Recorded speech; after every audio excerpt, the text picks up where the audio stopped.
Hello and welcome to Education Series number 3, hosted by Local 571. And today's topic is contracts, how to fill them out, how to file them, and why they're beneficial to use.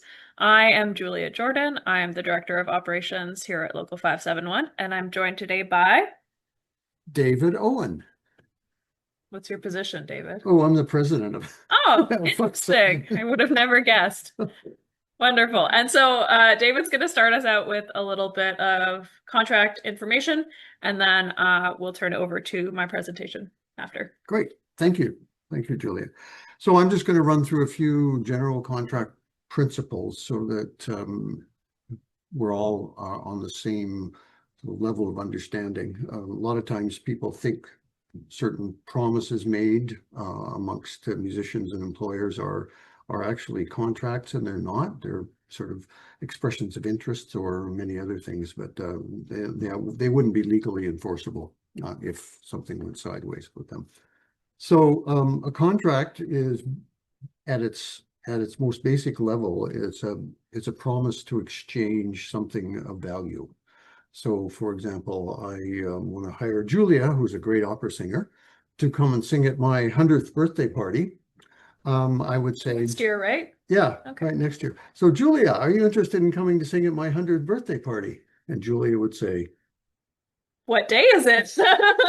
I might be he available. said yes. So now we have two people that are sort of interested in doing a quasi business transaction. And so the things of value coming from each side of the contract process can be immediate, like I'm selling my oboe to Julia and she's giving me $10,000 for the oboe right now. Or it can be I'm selling my oboe to Julia next week, and when she gets the oboe, she can give me the money for the oboe. So that's a future thing, or it can happen right now. And it doesn't matter. It's still a valid contract if all the other requirements of a contract are met. So they offer, the people that are making the contract is somebody's offering something, and somebody else is accepting the offer, and the value in between the two people is called a consideration for the contract. So those are very formal terms, but basically it's promises, and there has to be things worth something in the middle of the transaction. So, and unless somebody actually says, I accept your contract or accept your offer, or somehow confirms that there is an agreement on the exchange, it's not really a contract. So I just asked Julia if she wanted to sing at my 100th birthday party. She said, yeah, maybe I'm interested. Okay. And then so I say, okay, well, since I'm not sure I'm going to make 100, I'm going to have the party next week. Can you do it next week? Are you interested in that? Sure. Okay. She says, yes. So we don't have a contract yet. And so then I say, well, Julia, I don't have any money to give you for my 100th birthday party, but what I'm thinking of doing is I'm going to put a jar by the door, and everybody who comes to my party might put some money in it. And if they do, I'll give you some of that money. Okay, so now we got money worked into the transaction, but there isn't a promise to give anything to Julia yet. She might get something, she might get nothing, and nobody might show up at my party anyway. So we're all out of luck. So no contract yet. So I say, okay, Julia, you can have any money maybe that I get out of the jar, and I'm going to give you 2 hot dogs and a bottle of Nova Scotia wine after you perform. So now I'm giving something of very low value, but now it's up to Julia whether she accepts or doesn't accept the contract that I'm offering her. And she says, I don't think I can do that, David. so now Julia has refused the contract. So she could make a counter offer to me. My rate is $300. I'm going, $300. I'll give you 200. No contract yet. We haven't agreed. And the hot dogs and the bottle of wine. My rate is $300. Okay, you're a hard bargainer. I accept your contract of $300. Now we have a contract. She's going to come and sing, and I'm going to pay her $300 for that. So now we have a contract, and it doesn't matter whether it's written down or not. It's still a contract, and she could go to court and sue me for the $300 if I died tomorrow and couldn't come to the party or something like that. Be sad. Yeah, it would be sad. But anyway, so offer, acceptance, and consideration, things of value. And the counter offer has to be accepted or rejected as well before there's anything to do. So that's great. And then now Julie is going to talk about our live performance contracts and why they're useful and how to fill them out and stuff. But the advantage to having something in writing is that there isn't any confusion about who's paying what and what somebody is doing in return for that amount of money. So you've got the money, you got the place, the time, and you've got who is providing the contract on either side. So very useful because it keeps the terms clear, easy to understand. If the contract's not happening for a few months, you've got it written down, so you don't have to, you don't have any dispute about memories after that point. And probably most important of all, it serves as evidence in a court case if something goes sideways and you want to sue somebody for default on your contract. I might also add that for many musicians who are working freelance, they're self-employed, keeping records of your income is important because your evidence of income will support your claim for expenses on the other side. So what you can write off and what you make. And of course, if you ever get audited by the CRA, you will need that evidence one way or the other. So there it is, a contract with the money on it. It's part of your financial records, and you can go back at the end of the year and look at it. Contracts do not have to be complicated. You can just simply write a letter. I would write a letter to Julia saying, Julia, my party's next week, next Wednesday, 7 o'clock at my house, address. I'm going to pay you, what was it? $300. Just checking, $300 to come and sing at my party. So, and I send Julia an email or a letter saying, would you please confirm that these are the terms and that you're going to show up? She sends me back something, and there we go. We've got a record that both parties agreed to it. One last point about written contracts is if you are registered for HST, TAC GST or GST, but HST here, you are required to supply your HST number, registration number, to somebody who's purchasing services off you. So if you're playing a gig and you're registered, that person needs the reg number because they can claim an input tax credit for the amount of tax that you're charging. No number means they don't get a claim. They don't get to recover that money. Okay, so a little bit about negotiating. So Julie and I were negotiating a contract, and we're having a bit of fun, but a lot of times musicians are in a situation where they don't feel they have much power to disagree about an offer.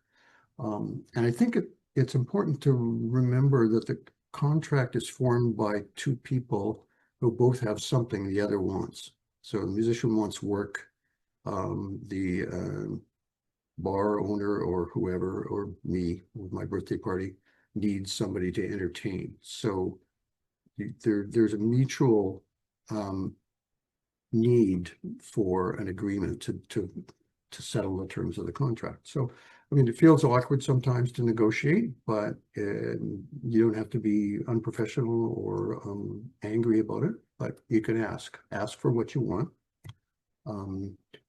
Note before you start talking the things that you absolutely must have, stuff you can give away, and what is your bottom line.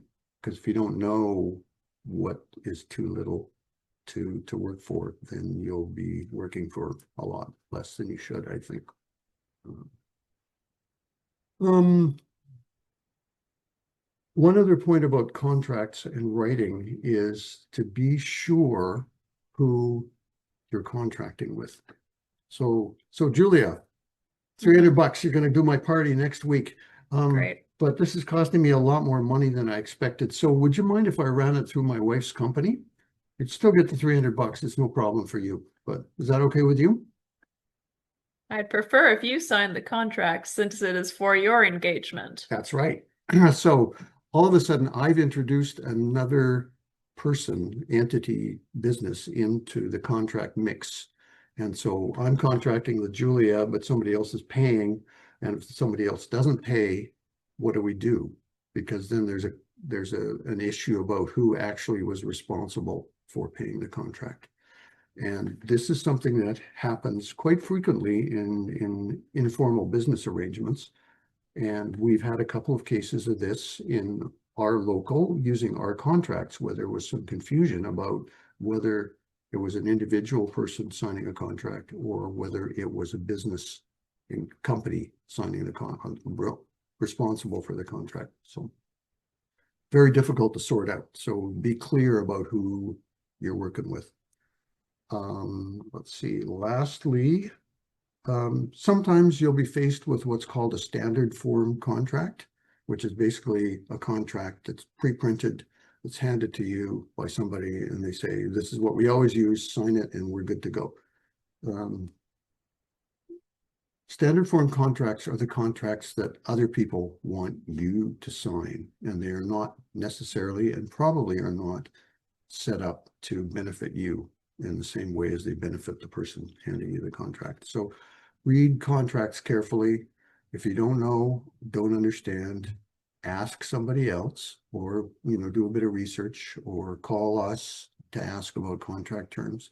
Or if it's serious enough and big enough amount of money, get a lawyer to look it over and explain it to you. Let's see, I think that's about it for me. Do you have any questions?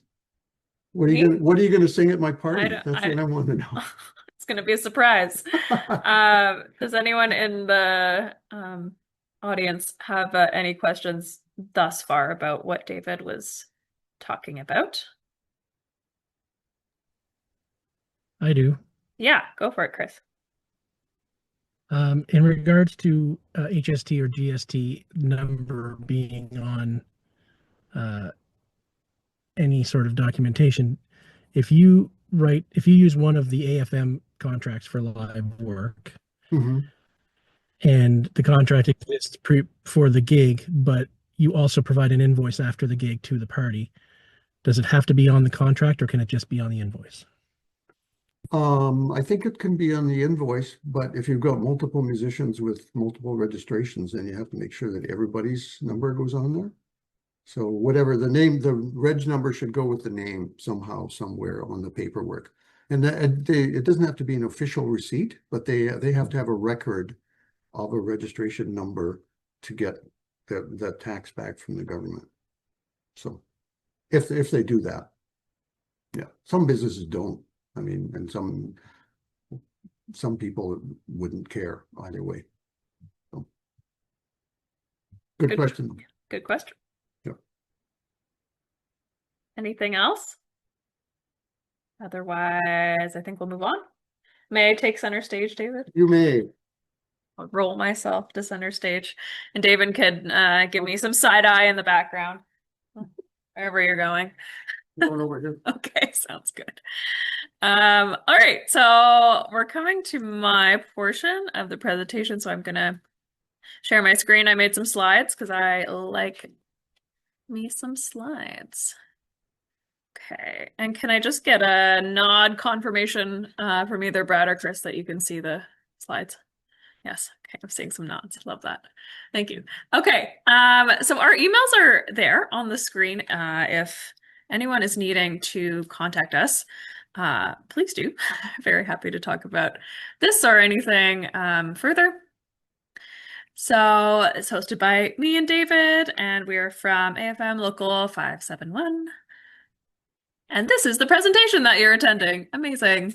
So we titled this How to File Contracts to Protect Your Work and Your Future. And David was getting into the work aspect. And so this is really about securing how much you're getting paid, when you're getting paid, all those good details. And the future part I'm going to get into because we're going to talk a little bit about pension and how to submit money to your pension fund as well. Okay, so the things that I'm going to talk about, I'm going to do a couple definitions first, then I'm going to talk about the pension fund. We're going to do some contract details, and then we're going to go through two contracts together where I'm going to fill it out in front of you so you can see how that works. We're going to talk about Schedule 1, which is the second page of the contract, which is just a lot of text, it looks like, but we'll go over the main points there. And then again, at the end, how to file this contract, what do you do with it once it's complete and everything. Okay, so to start, we want to look at scale wages. And so these wages are the established minimums in the area, and this depends on each local. And that's decided by the schedule of fees. And this includes any premiums, doubling, travel fees, anything. And these are all included in the schedule of fees, which is in the members area on our website.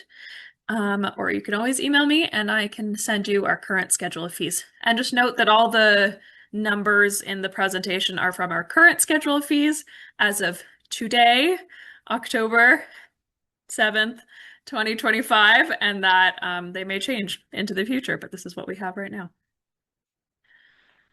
And so usually on an engagement, there is a leader. And so they're acting as the leader of the music group, but they're also the signatory on the agreement or on the contract. And so they're the person that's going to be responsible for the compliance of bylaws and making sure everyone's getting paid the schedule of fees minimums, at least. Making sure that the musicians are paid after the engagement, submitting the pension, doing the contract, and ensuring that everything's going smoothly on the engagement. And the leader is paid 150% of the minimum scale for this. That's what we would say is a premium. It's the leader makes the 50% above scale. The next one that we have is contractor. And so this is usually for bigger engagements when there's a large band or orchestra being hired and someone is going around collecting musicians saying, hey, do you want to work at this gig? Do you want to work at this gig? And so they're budgeting for the engagement, they're hiring people, they're there for the rehearsals and performances. And so either sometimes the contractor is playing in the band, or sometimes they're not. So there's a non-playing contractor and they get 50% of the scale. So if they're not playing an instrument, they're just doing all the administrative work, then they're getting 50% of minimum.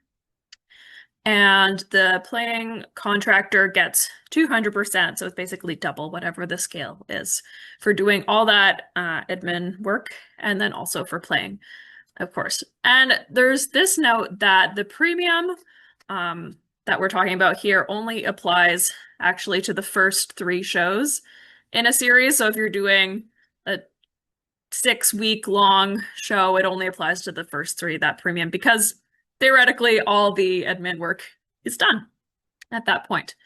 And just to note that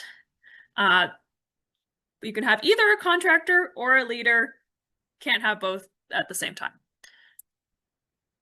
And I think this is one of the last roles that I'm going to define is for a steward. And that's usually when there are 12 or more musicians, again, like a bigger group that we're putting on the contract. And the steward is appointed, and leader cannot be the steward because the steward is responsible for keeping an eye out and making sure everything is complying with the contract as it should be. If there are subs, they're taking notes of that. They're taking notes of the start time. Did we start on time? Is everyone getting their break at the time that they should be getting it at. Were there any safety concerns? Was everyone there? You know, just keeping track of the bigger group as well. And they should be documenting that and submitting a report as well. And the steward gets a 10% premium on top of their scale wages for doing this oversight work. Oh, and the last one we can't forget about this is a side musician. So that's any other band members who aren't the leader, the contractor, or the steward, just your regular run-of-the-mill musician. Okay. And now we're going on to pension. And the thing about pension is that it's based on the minimum scale. So even if your scale is 175, but you're making $1,000 because you're really popular or something, then your pension is still only based on the 175, even if you're getting paid $1,000 to show up and play your set. And so in our local, this changes between locals. The pension rate can be between 2 and 18%. And like I said, it's important to note that your pension is derived from the scale wage. It also doesn't come out of your fee. It's over and above the scale that you're already getting paid.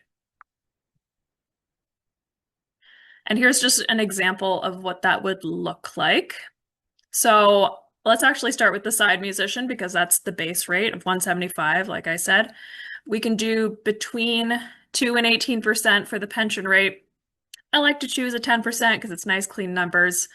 And so the pension contribution will be $1,750 because that's 10% of the scale wages. Steward, like we know, they get 10% on top of the scale wage, which is $175, but 10% premium is $192.50. And since the premium is included in the scale wage, that 10% pension is going to be $19.25. Same deal for the leader. They get a 50% premium on the side musician scale. So 50% premium would take us to $262.50. 10% pension rate on top of the scale wage is $26.25. See where we're going with this. And again, even if you're getting paid $1,000 to be there, this is still your scale wage, $262.50. You can only collect pension on the scale wage itself. Okay, now we get into the really fun part, which is the contract itself. So this is just screenshots, essentially, of the live performance contract. I will be using the abbreviation LPC. LPC just stands for Live Performance Contract. And there are a number of fields that you want to fill out. Again, I'm going to go over this and fill them out in front of you in a second. But just to look at this in detail. So the first thing you want to do is the date that the agreement was signed on. Pretty self-explanatory. So the agreement is for the personal services of musician made this, again, 7th day of October 2025 between the undersigned purchaser, called the purchaser. This could also be engager in other words, but purchaser is the word that's used in this contract, and the number of musicians, hereafter called the musicians, represented by the leader. And we already defined what the leader means. Okay. Yes. And then, so it's for the services of the musicians and the representative to render the services of the musicians under the leadership of, and that's where we put the leader's name, according to the following terms. And then this is the details of the gig, essentially. So the group name, if there's just one person, and they're the leader, of course, they're one person, we usually just put the same name under artist or group name. Place of engagement, so wherever the venue is. The date, pretty simple. The hours that you're working. That's pretty easy there, just the details. And then type of engagement, you can find these types on the schedule of fees. So it could be a casual engagement, it could be a concert, could be a theater performance. And this is where it gets a little bit more complicated, where we're getting to the money. And so this is the total amount that is agreed upon. And then if you're charging HST plus the HST that is applicable for the entire group, and then this is the outcome of that equation. Total fee plus HST equals total amount payable. And then we have the pension area where we want to see the breakdown of how much money is being paid and the division of the pension here. Again, we'll go into more detail in a second. And this is just so that the engager is aware of where that pension money is going. It's going to the Musicians Pension Fund of Canada on behalf of the musicians named in the contract, the amount being, and then you're putting your amount of 2 to 18%, 10% if you're me, probably, to get those nice, easy numbers. And then to be paid, we want to say usually what's most common is that we would put upon completion of the engagement on, say my gig was on November 1st, upon completion of the engagement on November 1st, 2025, if you want to get paid on the date that you are performing. But different people have different ways that they like to get paid. If you want a deposit, you could say 50% 2 weeks before November 1st, and the other 50% upon completion. That's up to you. Okay, and then the last part of the contract, we have the purchaser's details. So this is what David was talking about before. You want to make sure that you know who is paying you, because if we're putting the company name here, that's different than the actual person's name. So if it's David Owen Incorporated is different than David Owen, right? It's a person versus the company. And then we want all their details there. And then on the other side, this is the musician's info. So the leader's name and all their info as well here. There's a spot for the GST number if that's applicable. And then this would be anyone else who's playing the engagement. So first you would want the leader, what local they belong to. And then here we want to put the AFM ID, or for non-members, then their social insurance number. And then pensionable earnings, so that means scale, right? So if I'm the leader and this is how much I'm making, $262.50, and then MPF, Musicians Pension Fund, is how much pension I'm collecting on those pensionable earnings. All right, now comes the exciting part where you get to see me type live. And I'm going to stop sharing this, and we're going to do a mock contract between North Star Entertainment and JJ's Quartet. And our fee total is going to be $1,000, and our pension rate, nice 10% there. So I'm going to stop that. And then I'm going to pull up my contracts. Any questions at this moment? I'll pause. I know it's just Brad. Okay, cool. So we're doing. Can I interject? Do you have a question, David? No, I don't have a question, but I do have a suggestion. I'm into the frame. I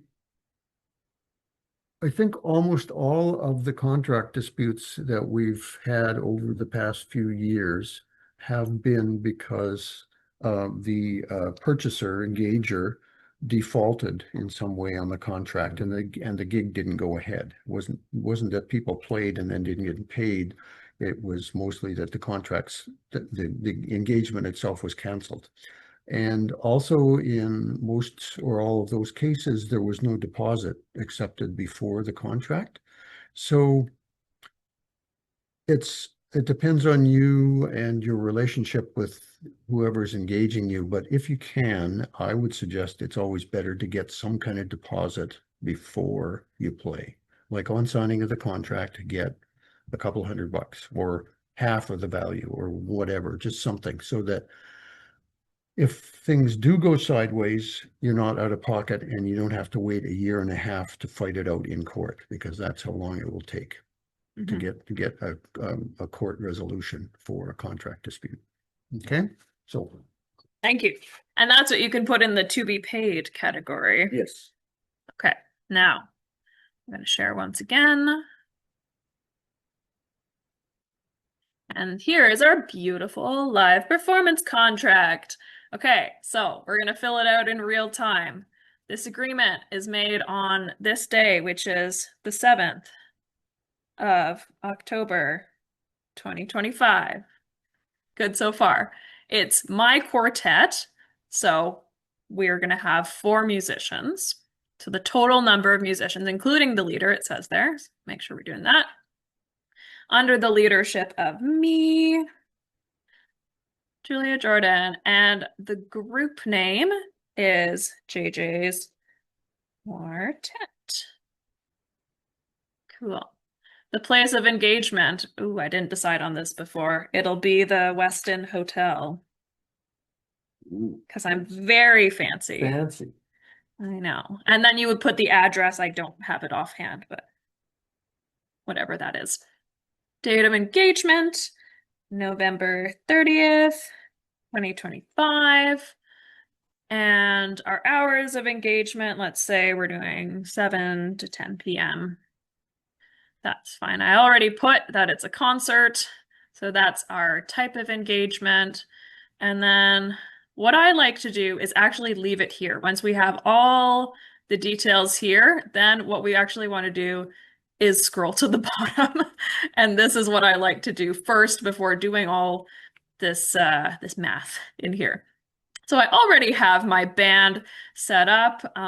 It's me, David Owen, Rachel, our board member, and Brad, our other board member. It's going to be a great quartet. Everyone is a member of 571.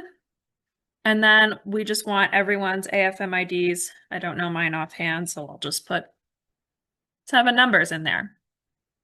Okay, and so we can see here from everyone's scale, right? Pensionable earnings is the scale.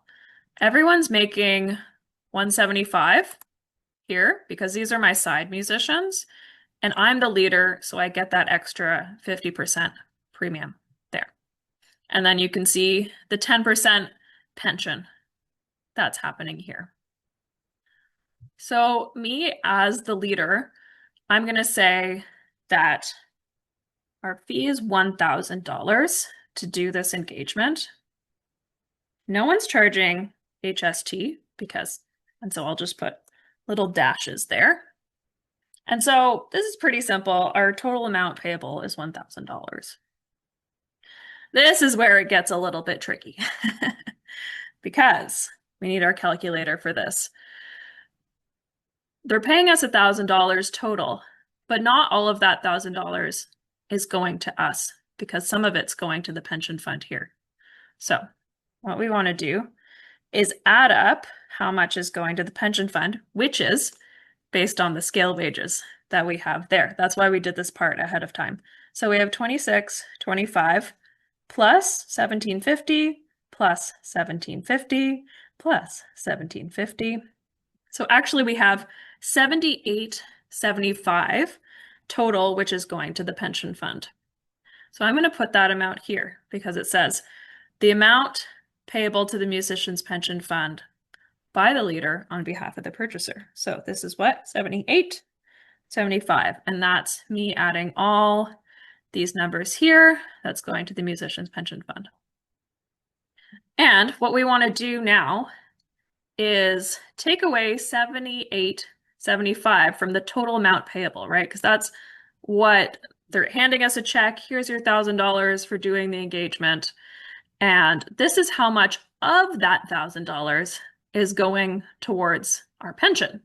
But they don't have to worry about that. We just need to know that 78.75, the difference between that and 1,000, this is what's going into our pockets directly is $921.25. Okay, so that's the difference. So we want the amount payable to the leader and the musician's pension fund amount are going to add up to this total payable. Because they want to know how much they're paying us, and we want to know how much is going in our pocket and how much is getting transferred to the pension fund. And like I said here, we want to talk about the percentage of the scale fees. And so I always like 10%, but it can be between 2 and 18. So far we have all the details of our gig, the day that it's on, where it is. We have all our money sorted out. Now we just need to talk about how we're getting paid. So either you can do,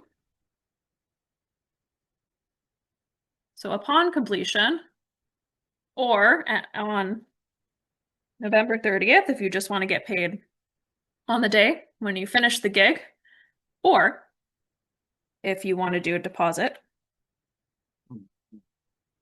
and we can say 50% deposit actually is what we're going to do. 50% deposit due, let's say, October 14th, and then 50% due upon completion.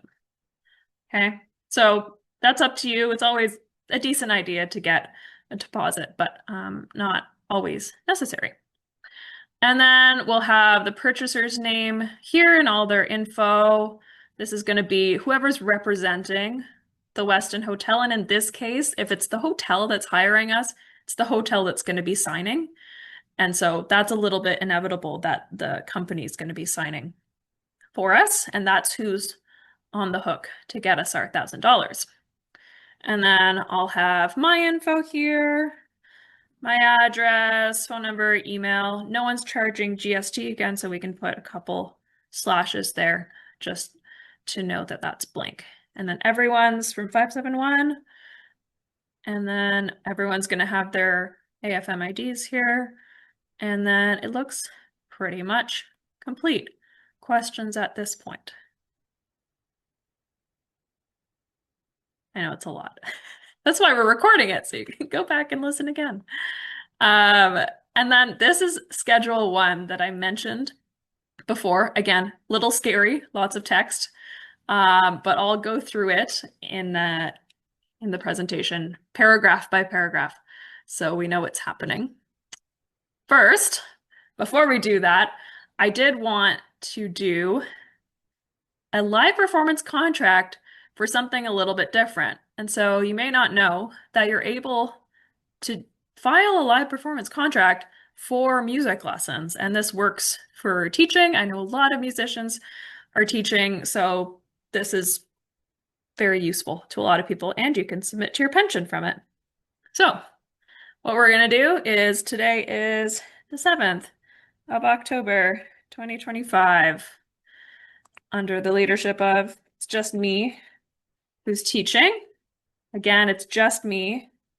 We don't have to do anything fancy here. Place of engagement, it's gonna be out of my home. I'm gonna put the address, but obviously for this purpose, I'm not gonna add that there. So Julia's home. And let's say I have a piano student every Saturday of the month.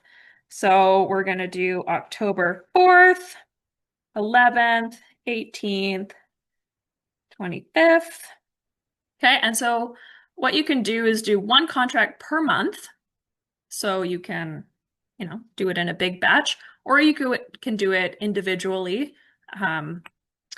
lesson by lesson. It's a bit more efficient to do it every month, especially if you have regular lessons booked.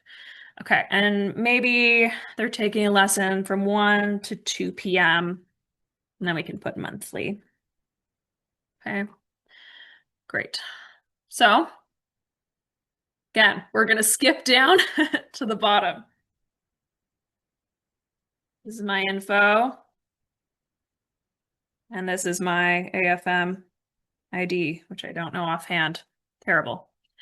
Okay, cool. So now what we need to do, actually, because maybe I don't know, what is the scale off of the top of my head? We need to go to our handy dandy schedule of fees, which is in another tab here, which I'm going to access.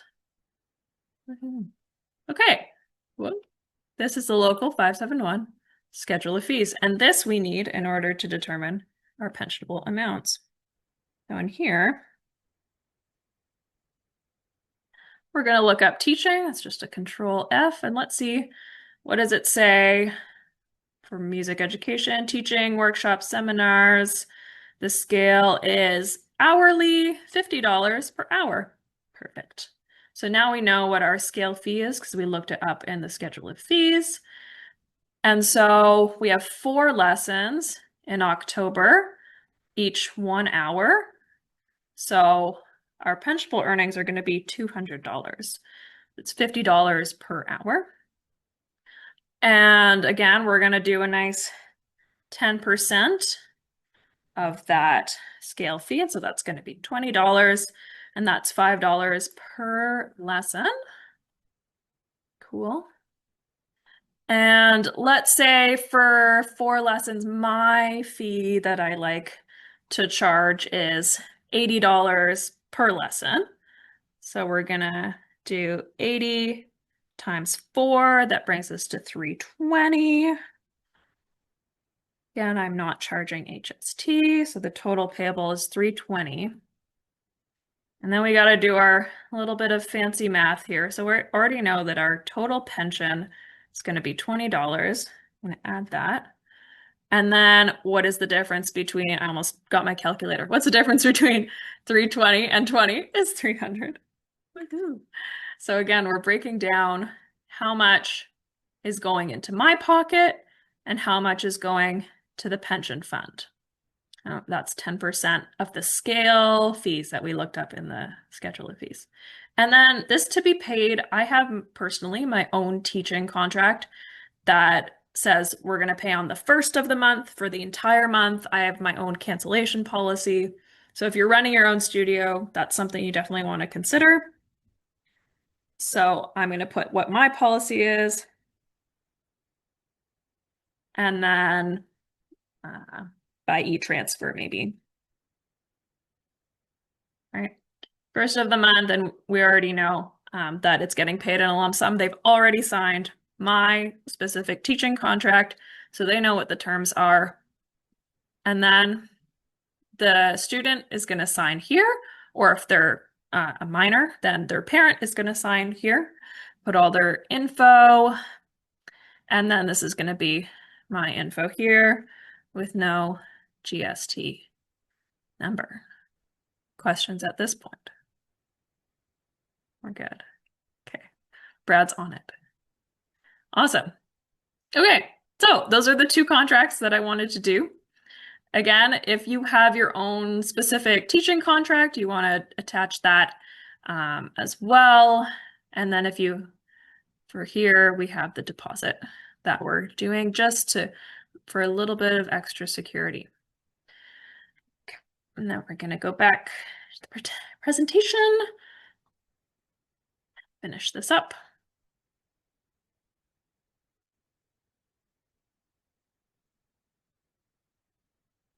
Okay, so this is where we're getting a little bit more detailed with that 2nd page of the contract. There's a lot of words, but this is essentially the different categories that are under it. So the first one that's really important in this case is media.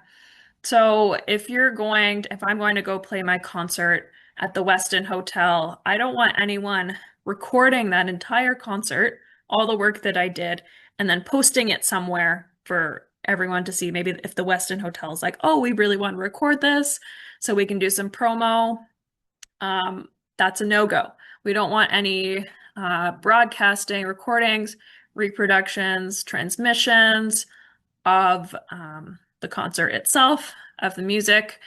And that's to protect the fact that this is a live performance contract. There are other contracts if the engager wants to be able to do that, but it's going to come at an extra cost.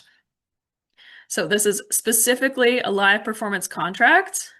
And so we have separate ones for any recording capture of it. And if the engager wants some recording rights, if they want to live stream it, if they want to do anything electronic with it, we need to contract that separately, because there's, a bigger audience. They're getting more people being engaged with it, right? So we deserve to be compensated for that extra that is actually going into it. So that's the media part. So no recording. Okay. The distribution of fees. So normally the purchaser or the engager will pay the leader. So for my quartet, the purchaser will pay me because I'm the leader, pay me that $1,000 check, and then I'm going to pay Rachel, Brad, and David individually their amounts. So everyone's getting paid. And then there's going to be that amount for the pension that I will also have to deal with, right? So that's part of the leader's responsibilities. Pay the musicians, make sure everyone gets their money, and also pay the pension. There are circumstances when the leader can request the purchaser to pay out the musicians individually. It's a little bit more complicated for them and for the leader to make sure everyone's getting paid. So usually it goes a lot smoother. One person collects all the money and then distributes it accordingly. Under the contract, there's a paragraph about substitutions. So this authorizes the leader to replace anyone who's not able to perform. So if David's sick and I need an oboe player, then I don't need to get permission to sub him out. It's not the David Owen quartet. So yeah, he died before his birthday party, unfortunately. There he goes, leaving us on the mortal plane. And yeah, so I can sub out anyone I want for whatever reason. There's also a cancellation clause in there. Essentially, it's not very detailed. It says that it can be canceled with mutual agreement from both parties. I would prefer to have a little, that deposit down a little bit more in writing. For my teaching, I have a different cancellation clause that is a bit more firm. So that's up to you if you want to do a different cancellation clause there. And then lastly, we have the reporting disputes. So like David said, there's sometimes disputes that come with these contracts, but the good news is that they are historically legally enforceable, and we do usually get everyone's money to them if the contract is canceled without proper notice or something like that. Then we are able to take this to small claims, and usually folks are getting paid. But in order to do that, any claim, dispute, controversy, or differences in the musical services must be reported to us so that we're able to actually help. Would be really great if we could support everyone in that way. So the last portion of the presentation is, okay, I did my engagement, I did my contract, now what do? I have everything, I paid all my musicians. What you're going to want to do is send me, that's info@afm571.ca. You are going to fill out and sign, it's important that you sign it, please. Sign your live performance contract and email it to me so that I have it. And then you're also going to submit the pension payments to me with the contract so I know who's getting what amount of pension. And then the office takes care of distributing that pension to the musician's pension fund. So it's pretty easy on the leader, just e-transfer us that money and we'll get it sent off with the contract. Yeah, and if ever you want to double check your contract before sending it to your engager, I'm also happy to look things over. Alternatively, if we're old school, you can mail it to me. Our mailing address is there. And any checks should just be made payable to the Atlantic Federation of Musicians, Local 571, if you're filing paper as well. Whew, I think we're done.